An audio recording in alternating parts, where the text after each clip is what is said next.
నిమ్మరసం ఆరోగ్యానికి మంచిదని చాలా మంది అనుకుంటారు. కానీ ఖాళీ కడుపుతో తాగితే అది మన శరీరానికి నష్టం చేయవచ్చు. దీనివల్ల ఎముకలు బలహీనపడడం, పంటి సమస్యలు, డీహైడ్రేషన్, అరుగుదల సమస్యలు, ఇంకా కిడ్నీలపై ఒత్తిడి లాంటివి రావచ్చని ఆరోగ్య నిపుణులు చెబుతున్నారు.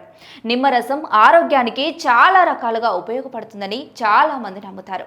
బరువు తగ్గించడం నుంచి రోగనిరోధక శక్తిని పెంచడం వరకు చాలా లాభాలున్నా దీన్ని సరైన మోతాదులో మాత్రమే తీసుకోవాలి. ముఖ్యంగా ఉదయం ఖాళీ కడుపుతో నిమ్మరసం తాగడం శరీరానికి చెడు ఫలితాలు కలిగించే అవకాశం ఉంది.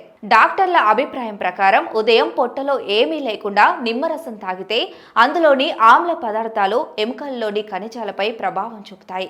అయితే దీనివల్ల ఎముకల బలం తగ్గి వయసు పెరిగే కొద్దీ ఎముక సంబంధిత సమస్యలు వచ్చే అవకాశాలు పెరుగుతాయి. ఈ నిమ్మరసంలోని ఆమ్లత దంతాలను కాపాడే ఎనామిల్ను నెమ్మదిగా దెబ్బతీస్తుంది. అయితే దీని ఫలితంగా పళ్ళు సున్నితంగా మారి దంతక్షయానికి దారితీస్తాయి.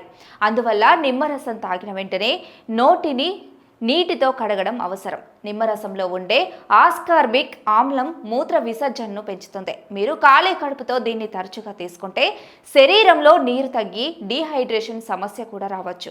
కాబట్టి కొద్ది మోతాదులో మాత్రమే తీసుకోవాలి. ఇక చాలా మంది నిమ్మరసం జీవక్రియకు సహాయపడుతుందని అనుకుంటారు. కానీ ఖాళీ కడుపుతో తాగితే కడుపులో ఆమ్లం ఉత్పత్తి పెరిగి ఆమ్లత, గుండెల్లో మంట, వికారం, గ్యాస్ వంటి సమస్యలకు దారితీస్తుంది. నిమ్మరసాన్ని ఎక్కువ మోతాదులో తీసుకోవడం మూత్రపిండాలపై ఒత్తిడిని పెంచుతుంది. ఇది మూత్ర సంబంధిత సమస్యలకు దారితీసే ప్రభావం ఉంది. అందుకే ఒకేసారి ఎక్కువగా తాగకూడదు. చాలా మంది బరువు తగ్గడానికి ఉదయం ఖాళీ కడుపుతో నిమ్మరసం తాగుతారు. కానీ డాక్టర్ల సలహా లేకుండా అలా చేయకూడదు. భోజనం తర్వాత లేదా ఆహారంతో కలిపి తీసుకుంటే చెడు ప్రభావాలు తగ్గుతాయి. అలాగే నిమ్మరసం తాగిన వెంటనే పాలు, పెరుగు లేదా ఉప్పు ఎక్కువగా ఉన్న ఆహారాలు తీసుకోకపోవడం మంచిది.